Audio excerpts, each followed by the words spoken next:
Bonsoir à tous et à toutes, nous sommes heureux de vous accueillir au cœur de Prague sur cette magnifique place de la vieille ville, théâtre de tous les grands événements historiques de la République tchèque. C'est ici même que Václav Havel annonça le retour à la démocratie en 1990. Tout ici inspire le romantisme et de romantisme, nous n'allons pas en manquer ce soir puisque c'est de la danse sur glace qu'il va s'agir dans ces championnats d'Europe.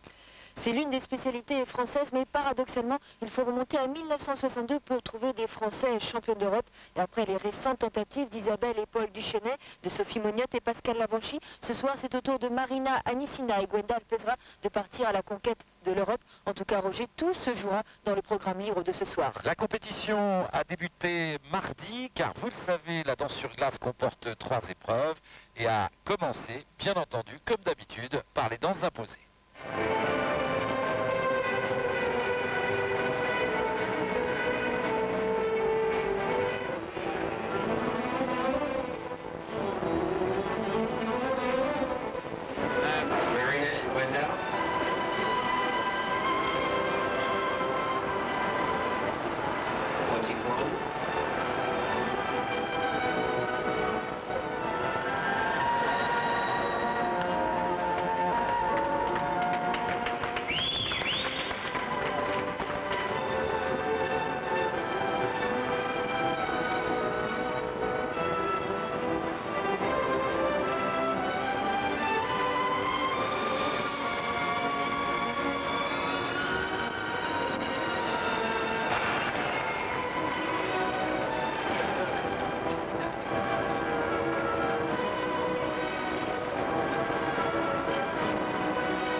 Voilà, ils n'ont pas eu le temps de s'ennuyer, Marina Anissina et Gwendal Pesra, depuis le début de ces championnats d'Europe, entre les entraînements et ces 2 premières épreuves qu'ils ont disputées. Et ils sont pour le moment deuxièmes au classement, derrière les Russes Krylova et Ovsianikov, leurs adversaires de toujours. On va retrouver sur le bord de piste Annick Gaillaguet. Annick, bonsoir.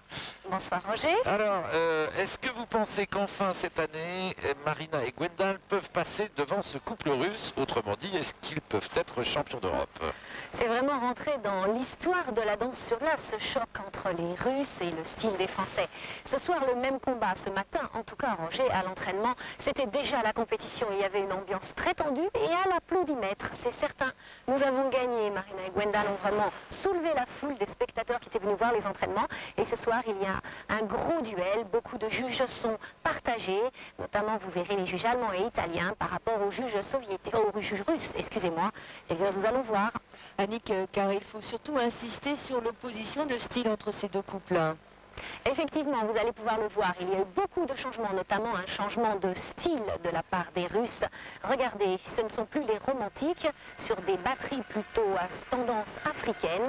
Ils ont complètement relooké leur style, ils sont plus agressifs, plus anguleux, un programme très chargé, peut-être parfois même un peu gesticulant. Il va y avoir un vrai changement. Par contre, Marina et Gwendal, le charme, la glisse, des portés très nouveaux comme celui où Marina porte Gwendal. Ils sont rapides, ils sont légers, leurs quarts sont silencieuses et puis ils ont gardé cette osmose qui en font le couple le plus romantique de cette compétition. Merci Annick. Et les premiers patineurs sont eux aussi assez romantiques. Il s'agit des Allemands Cathy Winkler et René Lause, 6e après les 2 premières épreuves.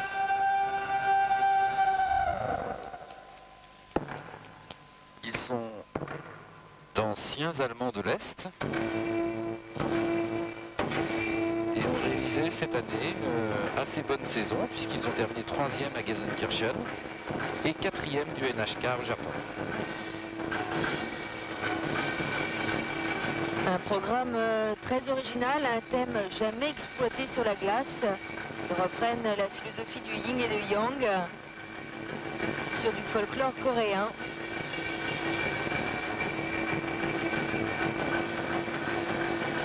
Des tenues tout en opposition, mais par contre des coiffures quasiment identiques.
5 portées maximum, mais des portées de plus en plus acrobatiques en danse sur glace.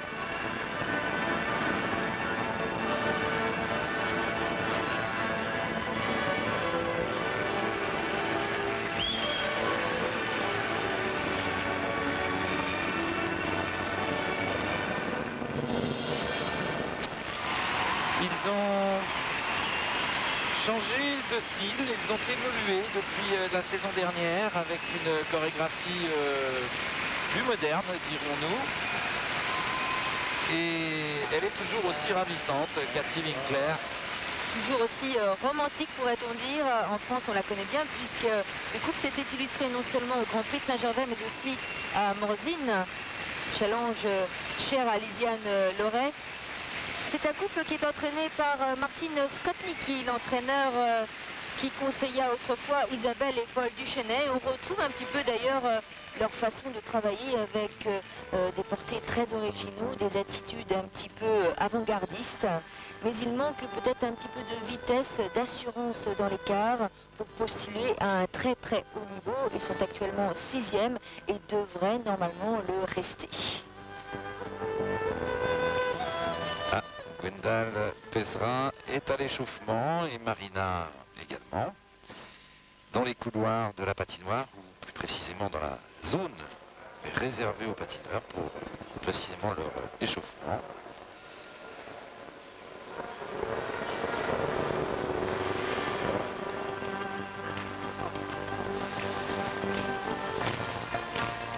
Et ces deux jeunes gens qui poursuivent des études sont actuellement militaires de métier, tous les deux. Et très populaire en Allemagne, bien que cette discipline soit encore assez confidentielle en Allemagne. Ils le doivent essentiellement à leur charisme, à leur personnalité. Un couple très attachant. Des notes techniques assez conformes à leur programme. Ça pourrait monter peut-être en artistique sur la note de présentation. Oui. En moyenne 1 voire 2 dixièmes supplémentaires. Ils prennent donc la tête de la compétition au classement provisoire.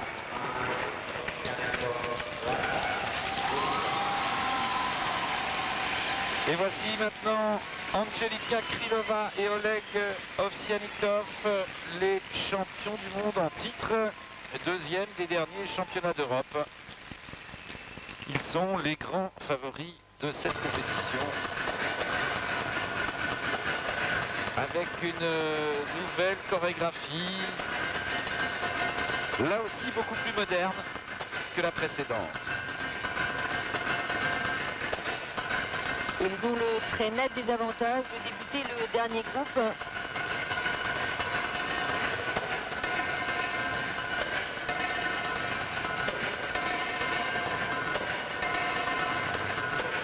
Et dès les premières notes musicales, comme le disait Annick Gayagay, c'est un rythme totalement différent avec une gestuelle très contemporaine, très saccadée.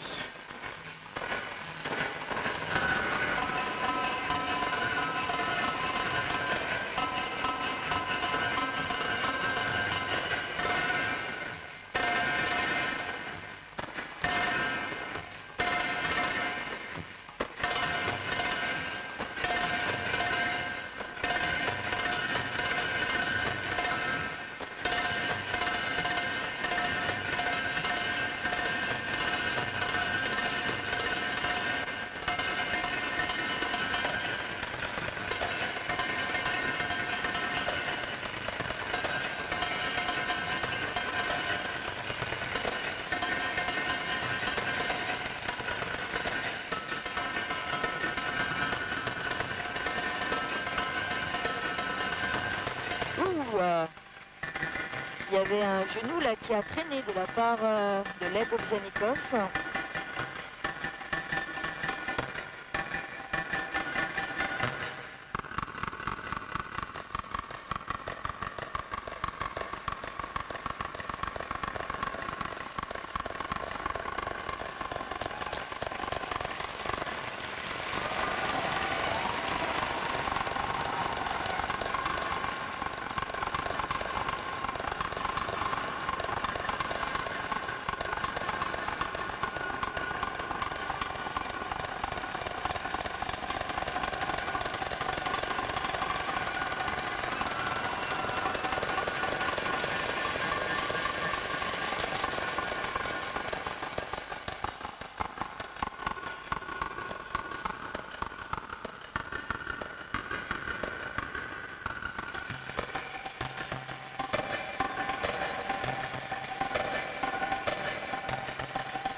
a réagi et pour la première fois de la saison, car ils avaient révélé ce programme à Gelsenkirchen et ensuite à Moscou. Et là, le public avait été totalement hermétique, là, pour la première fois.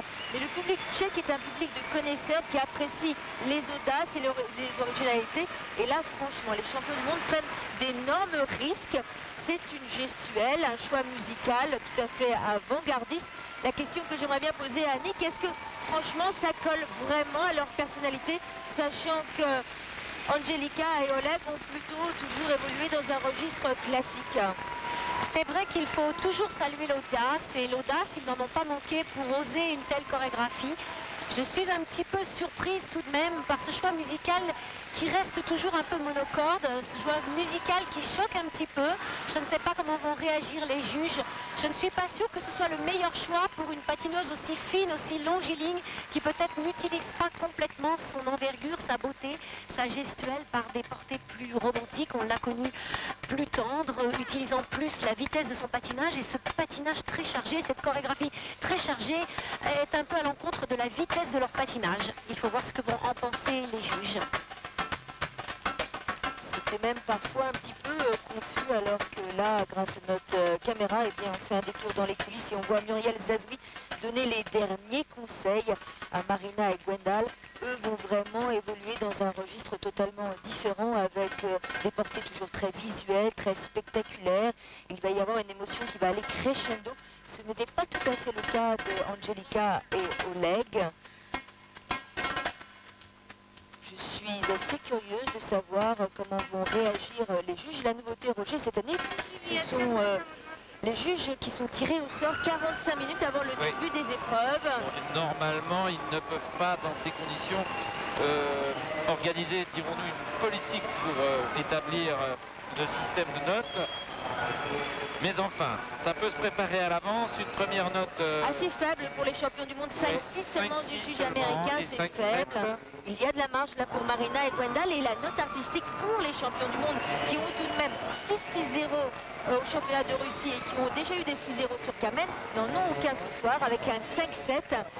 Il y a de la place. Il passe en premier, vous l'avez dit, c'est également un handicap. Mais effectivement, ça laisse de la place pour les Français. Et ils sont inquiets, je trouve. Regardez, Angelika avait l'air un petit peu tendue à l'annonce de ses notes. Alors qu'arrivent sur la glace maintenant les Italiens Barbara Fusarpoli et Maurizio Margaglio, qui sont un couple de danseurs en plein progrès. 5e des championnats d'Europe l'année dernière. Ils ont terminé 3e du skate américain cette année et 2e au Trophée Lalique à Paris. Et pour la petite histoire, Maurizio, qui est originaire de Milan, est supporter de la Juventus de Turin.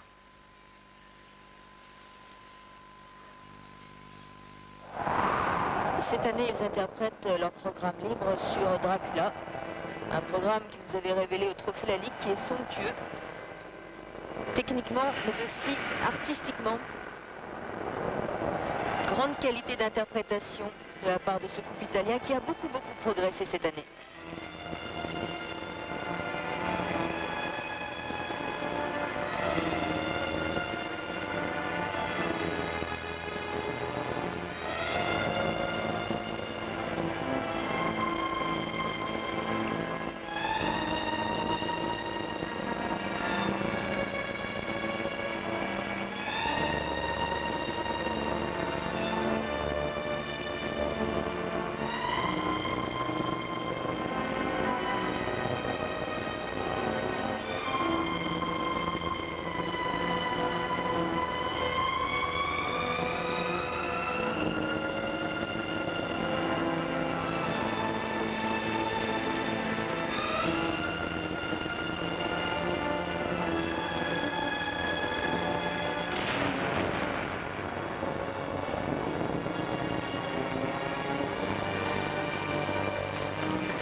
là vient de mordre la belle.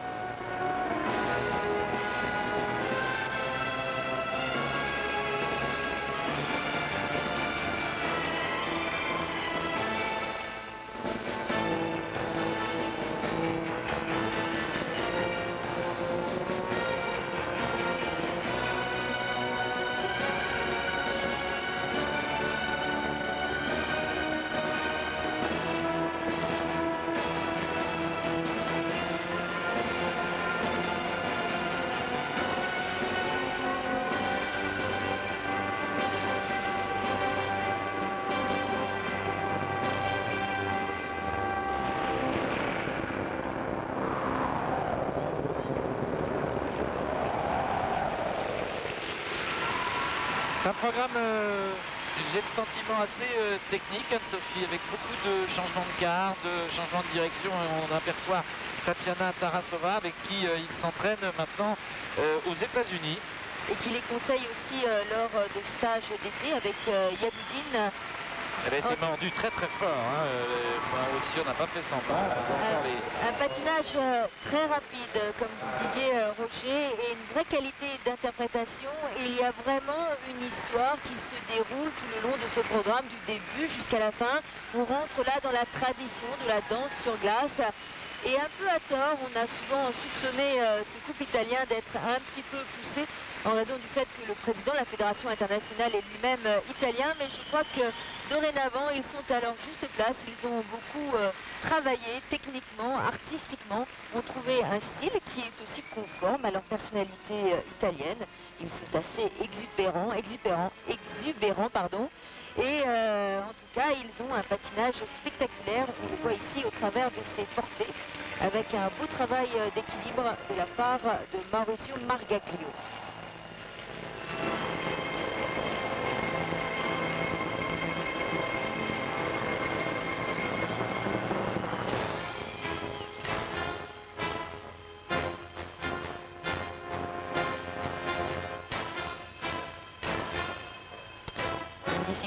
La danse apparemment un peu plus codifiée cette année, puisque en cas de chute ou en cas de déséquilibre, eh bien, des sanctions, des pénalités tombent.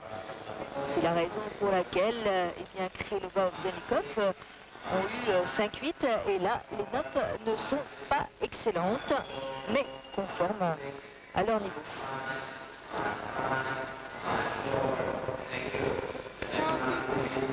La deuxième note est meilleure et nous allons nous quitter un petit moment pour laisser passer une page de publicité et avant de retrouver Marina Anicina et Gwendal Pesra. A tout de suite. Retour à Prague où Marina Anicina et Gwendal Pesra vont donc tenter de remporter ce titre européen sur la musique du film Le Masque de Fer en innovant encore avec un nouveau porté qu'ils nous ont décortiqué à l'entraînement. Quelle est l'innovation dans ce porté? C'est le fait que Marina soit autonome et se tienne sur une de mes jambes d'appui en position inversée. Parce que moi, finalement, je tiens qu'un pied en tirant vers le haut pour se porter. C'est ça ce qui est difficile. Je ne la tiens pas la taille, ou j'ai le bras tendu, complètement en extension, et j'ai le poids au bout du bras. Ce qui était très dur dans ce porté, c'est de l'adapter sur la glace et de trouver une bonne entrée dessus et une bonne sortie aussi. C'est certainement le plus grand nombre de chutes qu'on a pu avoir sur le programme, sur ce porté.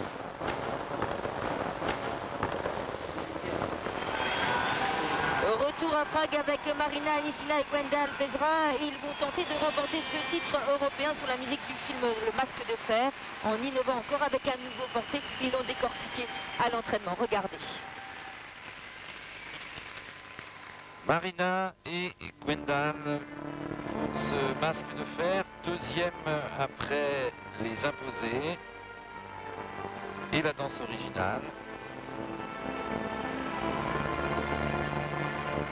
C'est un programme qui leur a permis de remporter les 3 compétitions auxquelles ils ont participé. Le skate américain, le trophée Lalique et le NHK au Japon.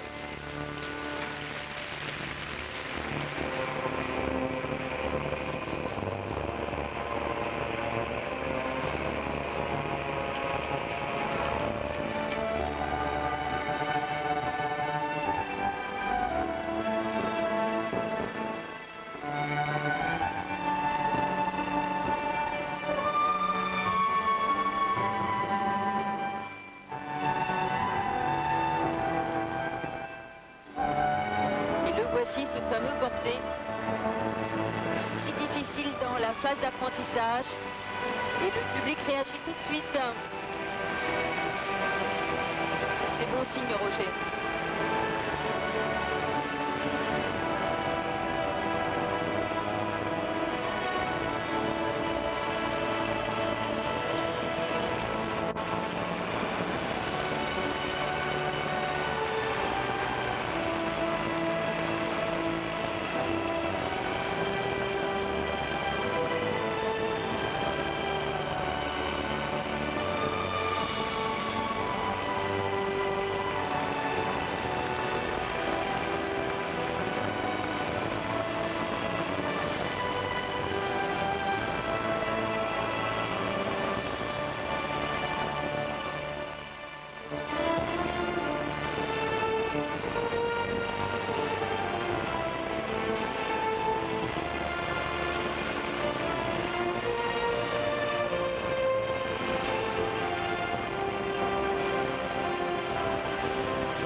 Avant ce porté très spectaculaire.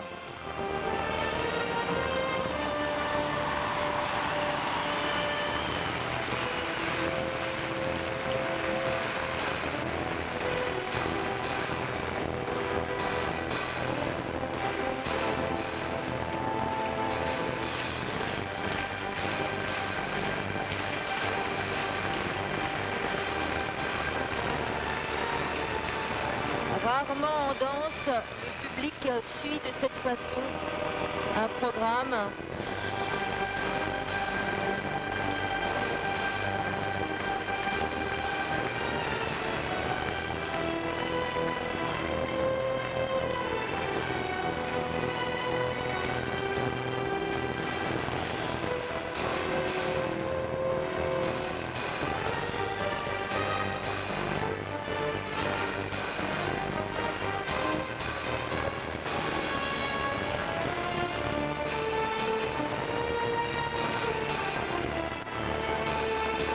Attitude ici. Et une fin de programme un tout petit peu différente. Mais vous allez reconnaître ce porté. Attention, ne pas être en déséquilibre comme ce matin à l'entraînement. Impeccable, impeccable. Techniquement, artistiquement, et le public est debout. Oui, il s'est passé incontestablement quelque chose là alors qu'on aperçoit Eugène Pézra, le papa, le père de Gwendal. Il est ému. Très ému. Et le public tchèque à l'applaudimètre, je dis bien à l'applaudimètre, et étant donné ce qui vient de se passer, vraiment il y a eu un moment d'intensité dans ce programme et une vraie communion avec le public. À l'applaudimètre, en tous les cas, Marina et Gwendal devraient battre Krylova et Ovsyannikov. Le public réclame des 6-0. On aperçoit ici Muriel Zazoui. Qui a l'air contente de ses élèves, elle peut l'être. Ce fut somptueux. Très bien interprété. Techniquement, ils ont encore gagné en vitesse. Franchement, ce soir, ils méritent ce titre européen. On savait qu'ils seraient deuxième avant d'aborder ce programme libre. On savait aussi depuis le début de saison que la grande faiblesse des Russes, c'était leur programme libre et qu'à l'inverse, la grande qualité, la grande force de Marina et Gwendal, c'était ce nouveau programme qui est un petit peu dans la lignée de Roméo et Juliette. C'est-à-dire on retrouve un peu ce lyrisme et ce romantisme et cet aspect spectaculaire au travers de ces portées inversées.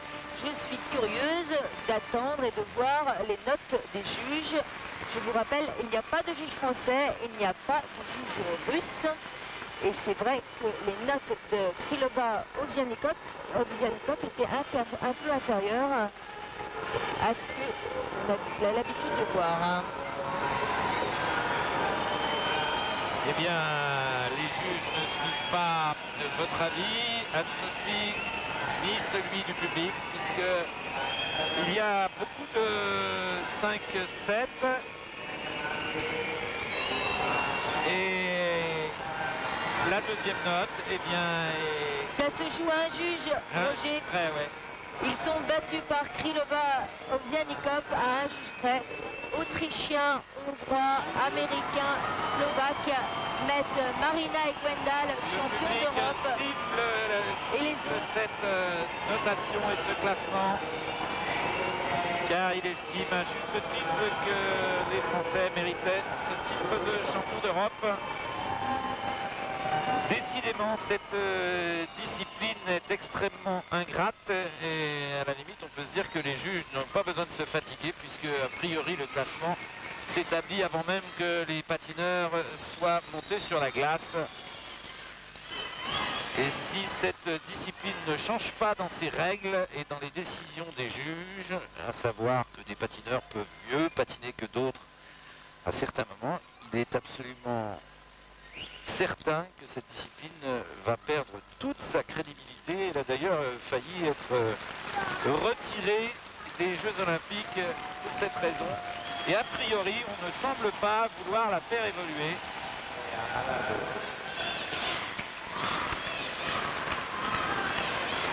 Les Russes, Irina Lobacheva et Ilya Averbuch, maintenant, lui est l'ancien partenaire de Marina Anissina. Ils avaient gagné 2 fois les championnats du monde junior ensemble.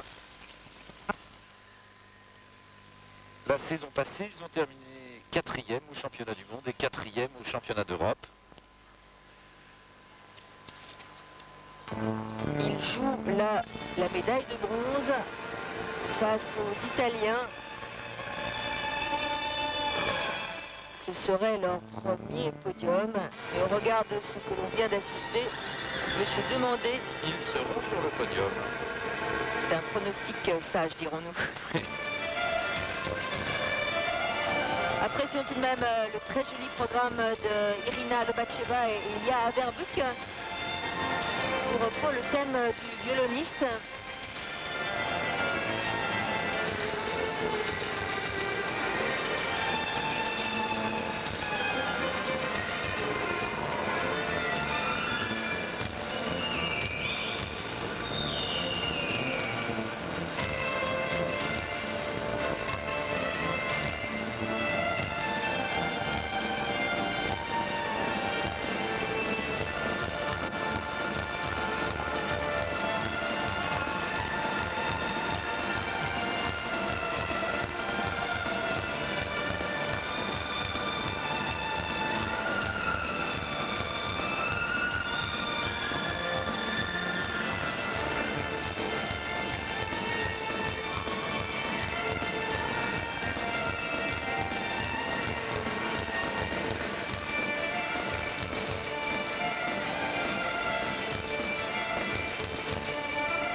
Ah, c'est du beau patinage. Ce sont des élèves de Natalia Linichuk et de Gennady Karponosov qui ont été champions du monde Et champions et olympiques. champions olympiques. C'était en 1980. Et imaginez-vous, ils entraînent la bagatelle de 5 couples ici au championnat d'Europe, 5 couples placés dans les 10 premiers. C'est dire que la semaine est chargée pour eux. C'est un couple vif, rapide. Ils ont toujours eu l'habitude de patiner sur des comédies musicales et notamment la musique du film The Mask. Là, à nouveau, ils sont virtuoses sur leur quart, sur leur lame. Elle est très légère. Le léger handicap pour arriver à un plus haut niveau, c'est leur petit gabarit. Il manque un petit peu d'envergure et d'amplitude.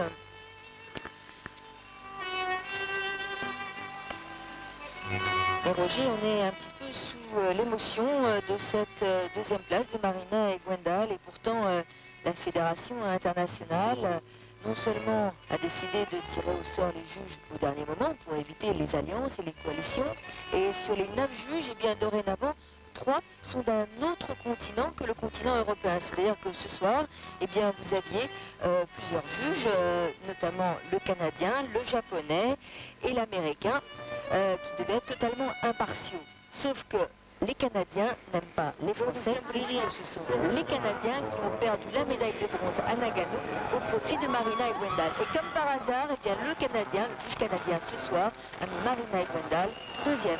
Voilà, et comme il manquait un juge, on peut imaginer que ce juge-là, eh bien, il aurait pu faire la différence. Et tant que ce type de choses existera, eh bien, cette discipline ne sera pas crédible. Voilà, ils sont troisième comme prévu sur le podium. Donc Irina Lobacheva et Ilya Averbuch. Alors sont arrivés sur la glace les Lituaniens Margarita Drobiazko et Povilas Vanagas, 5e après les 2 premières épreuves. Ils ont terminé 3e du Trophée de la Ligue, 3e du NHK. Et ils vont terminer 5e, comme les juges l'ont déjà écrit, 5e de ces championnats d'Europe. Mais regardez ce programme, il est très original. Ils reprennent le thème africain de Krylova Obianikov.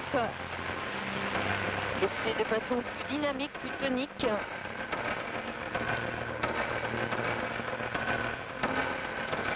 C'est un couple très novateur, regardez.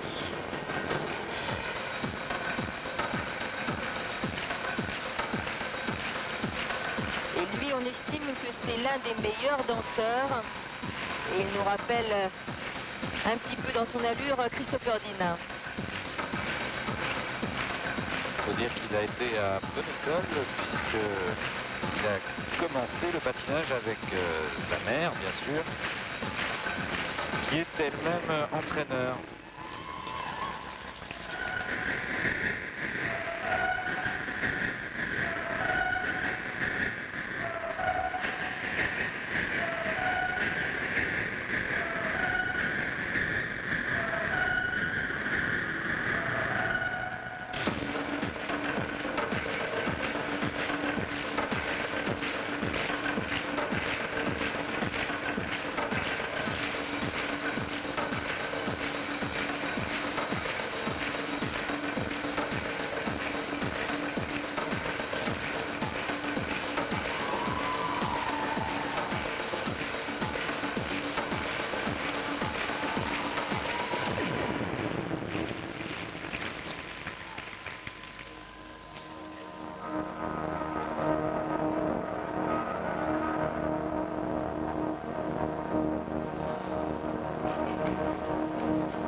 Après Marina et Gwendal, pour moi, c'est l'un des meilleurs programmes. C'est le plus novateur, le plus rythmé. Et dommage qu'il soit lituanien et que c'est une nation tellement petite en patinage qui ne compte pas et que ce sera très difficile pour eux de monter dans la hiérarchie mondiale, car d'abord il faut faire avec les Russes.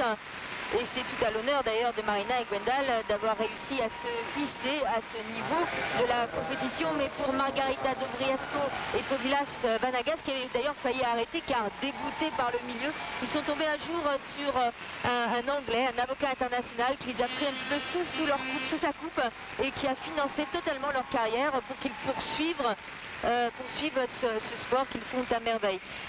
Annick, vous avez assisté à la compétition dans l'intégralité. Que pensez de ce classement qui paraît définitif? On attend juste la confirmation de cette 5e place.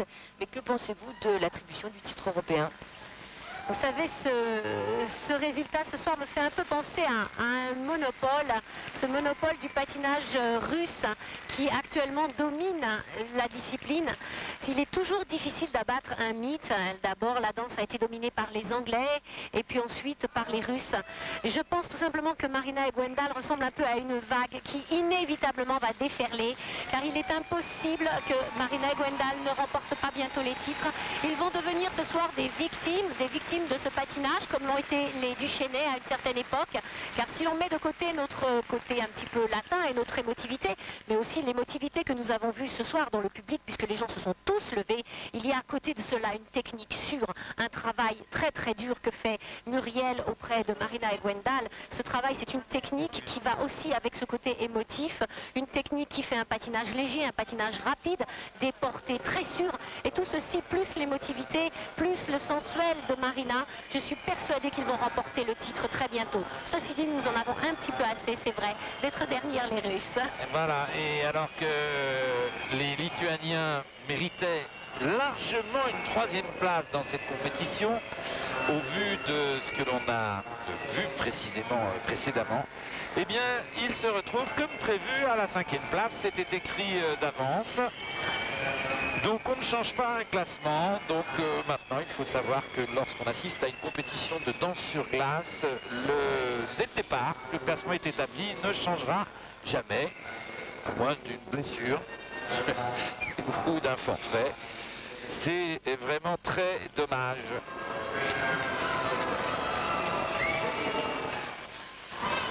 Au classement, donc, Krylova-Vjanikov, Marina et Gwendal, médaillée d'argent, Lobacheva-Averbuch, médaille de bronze. Et on va retrouver justement Marina et Gwendal dans notre studio. Et tout de suite, une question qui s'impose. Marina et Gwendal, n'êtes-vous pas trop déçus? Vous aviez 4 juges pour vous. En fait, l'Autrichien, le Hongrois, l'Américain et le Slovaque vous ont mis premier, mais l'Estonien, l'Ukrainien, le Lituanien, le Japonais, le Canadien, 2e. On est très content de notre présentation de ce soir et qu'est-ce qu'on est content de plus que le public était avec nous. On est vraiment très bien patiné ce soir, c'était une des meilleures fois dans notre année. Mais par contre, moi personnellement, je suis très déçue par le jugement qui était ici parce que les hiérarchies de patinage, ça reste quand même. Et je pense que petit à petit, ça va changer parce qu'on sent vraiment très bien cette année. On est au top de notre niveau et je pense que ça va changer bientôt. Ouais, moi je voulais dire, Roger, je pense que le classement il ne sera pas toujours inchangé dans les compétitions, on est là pour le faire changer. Donc certainement au championnat du monde, tu verras pour une fois changer le classement pendant la compétition. Ben, je le souhaiterais, il y a un moment que ça devrait avoir changé et ça ne change pas. C'est ça qui est quand même un peu regrettable pour cette discipline qui est si belle et pour vous qui travaillez autant, qui vous entraînez autant tous les jours. Ouais, mais ce soir ils ont eu très peur, je crois, ils ont eu très peur, il nous manque qu'un seul juge, donc c'est vraiment à la limite quoi. Bon, nous on perd pas courage, franchement c'est très encourageant ce qu'on a fait ce soir. On a le public avec nous, pour nous on est très heureux. C'est ce qu'on appelle finalement le jugement a posteriori, c'est ce que disait Annick Gaillaguet. Et finalement, le prochain rendez-vous qui sera certainement capital pour vous, ce sera la finale du Grand Prix à Saint-Pétersbourg. Là, vous allez à nouveau rencontrer Krylova-Vjanikov. Et là, on peut penser que les juges vont rétablir la balance. Mais quand même, quelle frustration finalement de ne pas être jugé au bon moment. Oui, ça va être dur quand même à Saint-Pétersbourg. Et alors, donc, il faut tenir compte aussi. Je suis pas sûre. J'espère que le public, ça sera avec nous. Ouais, Parce que ici, le public c'était 100% avec nous et même pas de question. En tout cas, encore félicitations Marina Engwendal. On va vous laisser récupérer cette médaille d'argent en espérant qu'à terme, eh bien, ce sera de l'or très prochainement. On va se quitter le temps d'une page de publicité et puis on va revenir à ce qui s'est passé hier soir avec la catégorie masculine. Un très beau champion d'Europe, Alexei Yagoudine. Et puis ensuite, on termine l'émission bien sûr avec Marina Engwendal sur le podium. A tout de suite.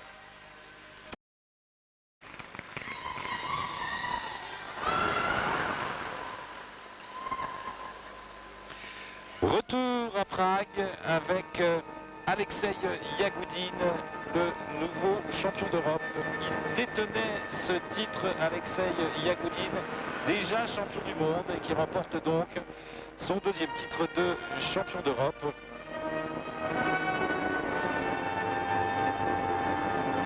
Il reprend le programme libre qui nous avait dévoilé notamment au Trophée Lalique sur le thème de Laurence d'Arabie.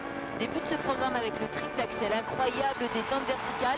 Il a assuré, il n'a pas enchaîné le triple boucle piqué. Rappelons qu'il a patiné hier soir en deuxième position après Evgeny Ploushenko, son grand rival et compatriote, et qu'il a pu ajuster en fonction des erreurs d'Evgeny Ploushenko son programme technique. Ploushenko de façon totalement inhabituelle, ayant chuté 2 fois.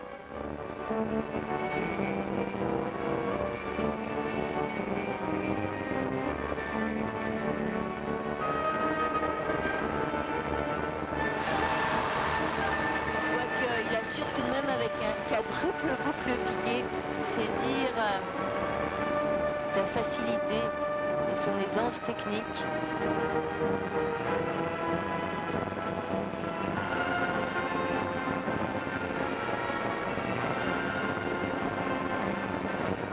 Le voilà, le deuxième triple axel avec un triple boucle piqué derrière. C'est une première minute 30 absolument impeccable.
Circulaire, il doit normalement enchaîner avec le triple boucle.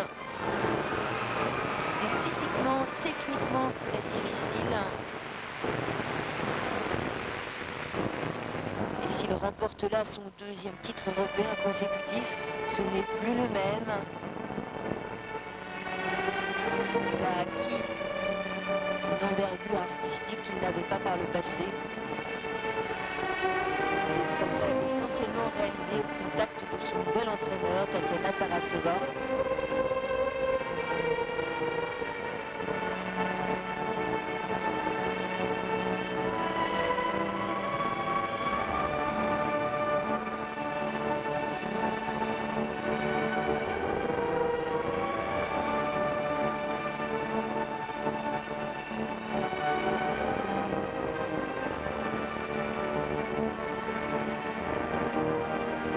Dernier triple, le Lutz.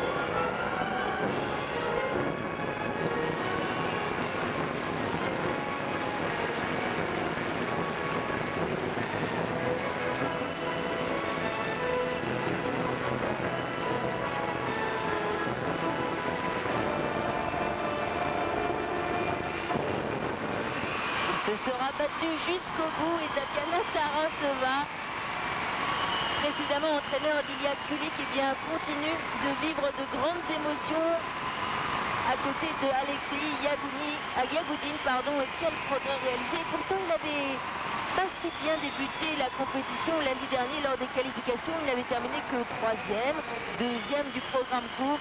Mais c'est indiscutablement qu'il gagne cette épreuve finale, le programme libre, avec la bagatelle, imaginez-vous, de 7 triples sauts et d'un quadruple.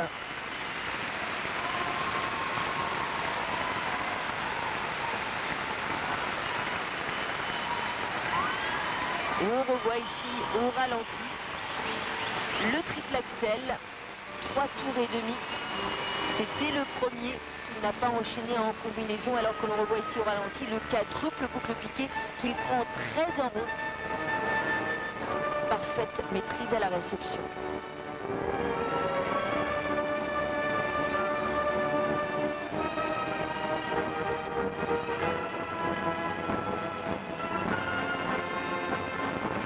Voilà, et au classement, Yagoudine devant Plouchenko et Ourmanov, un triplé russe remarquable avec une bonne 5e place de la part de Laurent Tobel. Et puis en 8e position, on retrouve Vincent Restancourt, donc bonne performance d'ensemble des Français. Avec Laurent Tobel qui est avec nous en compagnie de Vincent Restancourt dans le studio, avec Laurent un objectif atteint pour ce qui vous concerne, puisque je crois que vous souhaitiez terminer dans les 10 premiers. Oui, tout à fait. Oui, pour moi, c'était une bonne compétition. C'est vrai que ça a été très long parce que les qualifs pour la première fois comptaient et en fait, il a fallu nous donner à 100% et pour le programme long des qualifs, le short et le long de la finale. Et c'est vrai que ça a été très très long, ça a été très dur, mais à la finale, en fait, ce fut de bons résultats aussi bien de Vincent que pour moi. Alors justement, Vincent, première grande compétition senior, car rappelons, vous aviez terminé 2e au championnat du monde junior au mois de décembre dernier. Qu'est-ce que vous avez appris d'essentiel hier soir? Hier soir, j'ai appris beaucoup de choses, notamment à gérer le stress. Et j'ai appris aussi que je devais progresser en pirouette et sur le standard. Et aussi à gérer plein de petits trucs à côté. Alors justement, on va revoir vos programmes respectifs, et notamment celui de Laurent Tobel. Il avait repris à la surprise générale le programme libre d'il y a 2 ans, la Panthère Rose. Laurent, pourquoi ce choix? On a eu un peu l'impression que c'était un retour en arrière. Oui, en fait, c'est vrai que sur le principe, c'était un petit retour en arrière. Seulement, énormément de personnes me parlaient de la Panthère Rose. C'était sans cesse le leitmotiv en compétition. Ah, tu refais la Panthère Rose. Donc là, en fait, j'ai sauté le pas et je l'ai fait. Et je l'ai fait pas trop mal.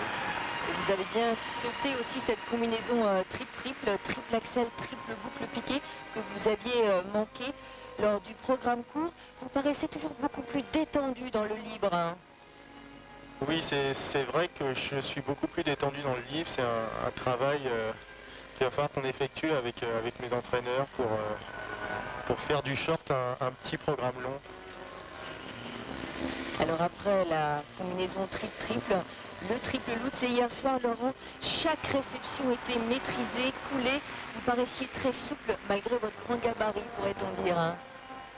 Oui, enfin, disons que là, apparemment, je cachais bien les choses parce que la fatigue se faisait franchement ressentir des 2 épreuves précédentes. Là, j'essayais de respirer à fond pour me préparer pour le 2e axel. Mais là, les jambes commençaient à être pas mal lourdes. Et le public a réagi. Est-ce que vous entendez ce public qui réagit à la moindre mimique? Oui, tout à fait. Ça me donne beaucoup de courage et de volonté pour la suite. C'est vrai que c'est toujours très agréable de sentir que ce qu'on fait n'est pas ignoré. Et c'est vrai que ça vous pousse toujours plus pour en faire plus et pour le faire mieux.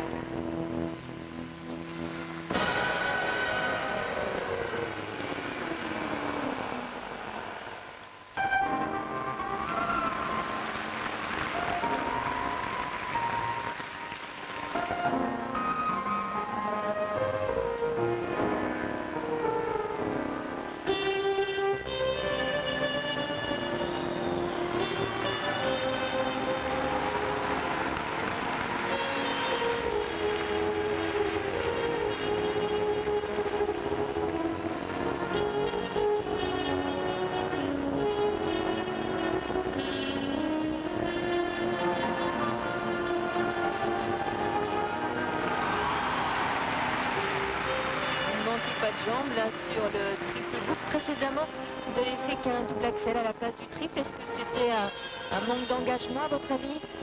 Mais en fait, c'est un tout, c'est dû à la fatigue. C'est vrai que je m'étais préparé très sérieusement, physiquement, seulement j'ai laissé beaucoup de cartouches dans le livre des qualifs. Et vous avez gagné. Oui, que j'ai gagné, oui, et d'ailleurs j'avais fait un excellent programme là-bas, mais là je paye un petit peu les pots cassés en fait, parce que physiquement je suis un petit peu juste, donc là c'est vraiment de la bataille, je me bats contre moi-même pendant tout ce programme. Au départ, la première minute c'est de la fraîcheur, mais après c'est vraiment une guerre psychologique avec moi-même. Laurent, est-ce que finalement vous ne vous êtes pas rendu compte ici à Prague qu'il fallait continuer à faire des programmes et à patiner sur des programmes, disons, humoristiques? D'abord, vous êtes le seul à le faire. Là, vous manquez, vous allez voir. Vous êtes passé près de la catastrophe. Vous êtes le seul à le faire. C'est donc très original. Et en plus, vous patinez sérieusement sur des thèmes drôles. Est-ce que vous allez continuer? Est-ce que c'est votre souhait? Oui, bah, je crois que c'est, comme j'ai pu le voir là, à ces championnats d'Europe et précédemment, le public aime ça. Moi j'aime faire ça aussi, ça gêne un petit peu plus les juges. Maintenant j'espère que je vais m'entraîner fort pour les championnats du monde et pour que les gens ce coup-ci se lèvent et réagissent encore plus, faire encore plus de comiques et prendre encore plus de plaisir à patiner. Et dans le futur c'est clair que mes prochains programmes, je les espère aussi comiques. Alors là une splendide cascade. Ah, voilà. Vous avez oublié le saut apparemment. En fait j'ai eu un petit problème à la sortie du 3. Comme 30 secondes avant, j'avais failli tomber sur un pas à peu près similaire, j'ai refait la même et je croyais que j'allais tomber avant de sauter, donc j'ai préféré esquiver la chose. Et là, réessayer à nouveau, mais là c'était très très dur. Ouais, ce n'est pas la prise d'élan habituelle pour un triple salto. Oui, tout à fait. Laurent, ce fut vraiment un moment exquis en tout cas hier soir, exquis partagé par les juges, partagé par le public et vraiment vous vous êtes affirmé. Finalement il manque plus que le quadruple saut. Ah oui, tout à fait, ça d'ailleurs on va retourner en France et on va travailler fort là-dessus parce que il faut un quadruple pour les championnats du monde. Vous n'êtes pas transféré au Barça, je vois que vous... Non, pas encore. Non, ils n'ont pas voulu de moi pendant le mercato. J'étais un petit peu déçu, mais bon, je vais me relever et je vais travailler toujours plus. Alors Vincent, on parle de quadruple. Eh bien vous maîtrisez ce quadruple boucle piqué que vous avez tenté hier soir dès le début de votre programme. On va justement revoir ce programme qui reprend la musique du film Independence Day. Vous aviez fait le pari de tenter dès le début le quadruple boucle piqué. Oui, c'est vrai qu'avec mon entraîneur, on s'est dit, voilà, on va au championnat d'Europe pour espérer se faire connaître. Donc on se devait de mettre le quadruple saut d'entrée. Alors, est-ce que vous pouvez justement nous le commenter, car la chute va être terrible, hein? Oui, c'est vrai que j'ai fait une chute assez impressionnante vu que de l'extérieur. Mais il s'est avéré qu'aux 6 minutes, je n'ai pas eu le temps de le travailler. Je travaillais tous les autres sauts sauf le quadruple, donc je devais partir à froid sur ce quadruple. Est-ce que vous êtes fait mal, hein? Sur le moment, oui, ça a fait un énorme choc et beaucoup de douleur, mais je me suis relevé, je me suis dit, écoute, faut pas déconner, t'es au championnat d'Europe, faut essayer de ramener 3 places pour l'année prochaine, donc bats-toi et tu penseras à la douleur après le programme. Oui, parce que, en fait, les performances de Laurent et de Vincent font que la saison prochaine, pour les championnats d'Europe, l'année prochaine, les Français pourront présenter 3 patineurs. Et vous voyez, Vincent a parfaitement réagi là en réussissant ce triple axel, triple piqué. On revoit au ralenti donc ce quadruple boucle piqué. Vous ne checkez pas, j'ai l'impression, au niveau des épaules, les épaules partent et puis finalement il manque un demi-tour. Mais quand même, les téléspectateurs vont se rendre compte que vous êtes capable de faire ce quadruple piqué que vous aviez réalisé aux qualifications. Et là, la réception était parfaitement maîtrisée. Vincent, finalement, là, au niveau des sauts, on a vu hier soir que bon, vous avez chuté sur le quadruple piqué, mais le triple axel, vous en avez fait 2, dont un en combinaison. Il vous manque le standard et peut-être à s'affirmer au niveau de la personnalité. Est-ce que vous avez une petite idée du style que vous pourriez vous inventer? Oui, j'ai avec M. Brunet, donc mon entraîneur et sa fille Catherine Brunet qui fait donc mes chorégraphies, on a réfléchi au prochain programme. On va essayer d'enlever beaucoup de croisés et mettre beaucoup de pas de liaison et relever la tête et les épaules notamment. Et on va faire un gros effort là-dessus et je vous promets qu'il va être bien. Vous avez travaillé et vous êtes entraîné de longues années avec Philippe Candelro. Est-ce que vous avez l'intention de vous inspirer un petit peu du côté théâtral de votre aîné? Non, je crois que Philippe a eu son style et a marqué le patinage français, mais je crois que moi je dois avoir le mien et je crois que je dois lancer mon style aussi. En tout cas, tous les deux, bravo, car finalement, vous avez assuré la succession de Philippe Candeloro. Un très joli résultat d'ensemble. Félicitations encore. Et puis, on va parler un petit peu des jeunes filles, puisque cet après-midi avait lieu le programme court. Malheureusement, Laetitia Hubert a dû déclarer forfait en raison d'une gastro-entérite. Et les chances de médaille française reposaient sur les épaules de Vanessa Gusmeroli. Vanessa Gusmeroli, eh bien, qui a fait une toute petite erreur dans sa combinaison de saut, le triple lutz double boucle. Vous allez le voir, un retournement, ça lui coûte quelques dixièmes. Mais Vanessa a du jus, elle l'a montré lors des qualifications et lors des entraînements. Et puis malgré cette petite erreur, eh bien, elle s'est bien remobilisée. Joli programme. Elle est 5e de ce programme court et 4e après les qualifications, puisque Laurent vous le disait, dorénavant les qualifications comptent pour le résultat final. 4e donc à l'issue de ce programme court, un programme court emmené par la championne d'Europe Maria Butirskaya. Normalement le titre devrait lui revenir pour la 2e année consécutive et Vanessa normalement devrait demain après-midi être à la lutte pour pourquoi pas remporter une première médaille européenne, car rappelez-vous, Roger, eh bien, elle avait terminé 3e au championnat du monde, c'était à Lausanne il y a 2 ans. Oui, et à noter que 3 Russes sont en tête avant le programme libre chez les dames et que l'on pourrait encore assister à un triplé russe. En tous les cas, le titre ne devrait pas leur échapper. On va se quitter, Anne-Sophie, et donner rendez-vous demain sur TF1 pour le gala de ces championnats d'Europe. Après-demain. Après-demain, ça dimanche, pardon. Et puis on se quitte sur des images de Marina et Gwendal sur le podium. Et encore bravo à nos petits Français. Passez une bonne fin de soirée sur TF1. Au revoir et à dimanche. Au revoir.